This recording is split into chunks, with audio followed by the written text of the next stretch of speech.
पूरे मुल्क में चुनावी अमल जारी हैं और हमारे खिते में भी 2 कॉन्स्टिट्यूंसीज़ के चुनाव हुए जम्मू के रीजन में, और हमें लग रहा है कि जम्मू के लोगों ने बढ़ चढ़ कर हिस्सा लिया, जिसके वो मुबारकबादी के मुस्तहिक हैं। और साथ ही साथ जहाँ तक कश्मीर के साथ ताल्लुक़ रखने वाली कॉन्स्टिट्यूंसीज़ हैं, उनका जो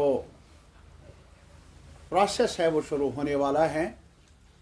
उसमें अनंतनाग राजौरी कॉन्स्टिट्यूंसी के बारे में सुनने में आया है, चर्चा है कि कुछ लोग चाहते हैं कि ये मौखर हो जाए। रीशेड्यूलिंग के लिए उन्होंने मुतालबा किया है इलेक्शन कमीशन से। मेरी नज़र में ये नाइंसाफ़ी होगी अगर ऐसा किया गया। रास्ते बंद हो जाते हैं 2 दिन 3 दिन, ये आज की बात नहीं है, पहले भी ऐसा हुआ करता आया है, होता आया है। और मुल्क के दीगर हिस्सों में भी कई ऐसे भी इलाके हैं जहां सड़कें नहीं हैं, दूर दराज इलाके हैं, तब भी कोई बहाना नहीं है इलेक्टोरल प्रोसेस को रीशेड्यूल किया जाए। और जहाँ तक इस कॉन्स्टिट्यूंसी का ताल्लुक़ है, इसके और भी रूट्स हैं मुग़ल रूट के अलावा, और हमारी नज़र में ऐसा इसलिए किया जा रहा है क्योंकि एक पार्टी बीजेपी का जहाँ तक ताल्लुक़ है वो जम्मू के नताइज या जम्मू के जो आवाम की तरफ से जो चहल पहल नज़र आई है चुनाव में, उनके तवक्कुआत के मुताबिक नहीं है। शायद वो चाहते हैं एक बहाना दूसरा बहाना करके ये इस कॉन्स्टिट्यूंसी की जो एक लेजिटिमेट कंसर्न है वहाँ के इलेक्टोरेट का कि वक्त पर होने चाहिए, उसको भी तब्दील करना चाहते हैं।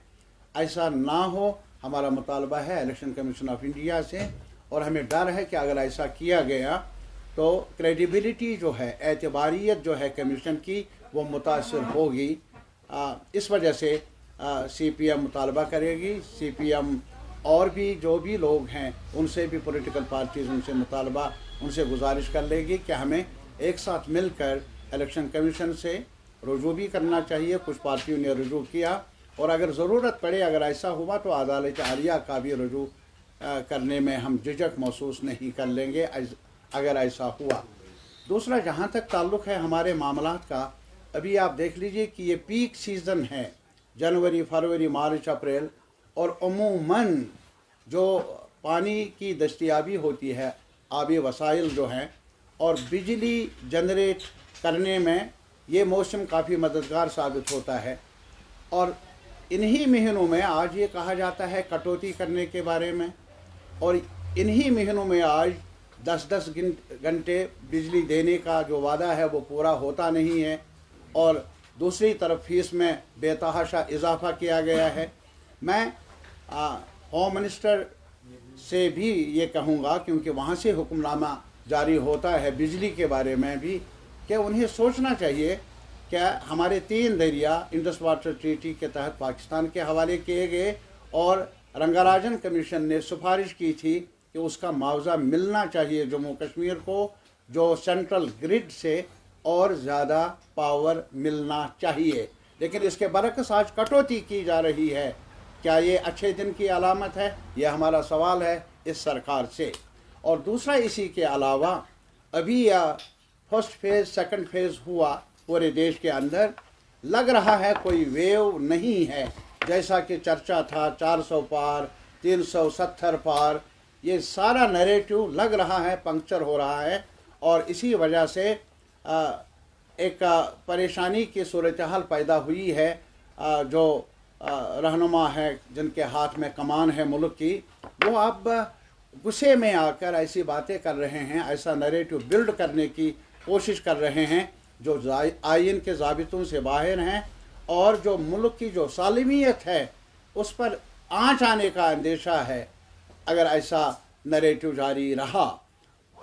वोट आए ना आए, लेकिन ज़ाबितों के अंदर हर पार्टी को, हर रहनुमा को चलना होगा, और इस बात का ध्यान रखना होगा कि इलेक्शन आते हैं जाते हैं, लेकिन मुल्क की सालिमियत बका बरकरार रहे, मुल्क की वहदत बरकरार रहे, कम्युनिटीज़ का के अंदर इंतशार ना फैले, किसी और एक कम्युनिटी को टारगेट ना किया जाए, वो भी शहरी का दर्जा रखते हैं, उनको भी अधिकार वही है जो और लोगों को है।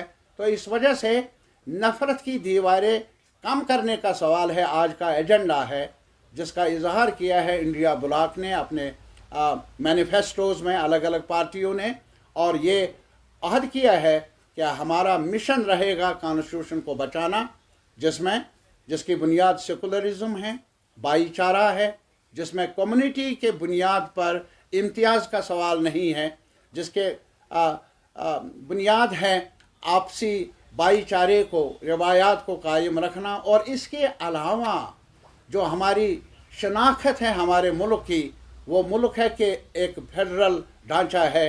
यहाँ तमिलनाडु के भी है अलग बोली बोलने वाले, बंगाल के भी है अलग बोली बोलने वाले, अलग धर्म मानने वाले, एक साथ मिलकर ये ज़िंदगी का सफ़र तय करना है। इसी का नाम भारत है, इसी का नाम हिंदुस्तान है। अगर इसमें आँच आ जाए, मुल्क की आँच आ जाएगी, जो बहुत ज़्यादा तकलीफ़ देह होगा हम जैसे लोग।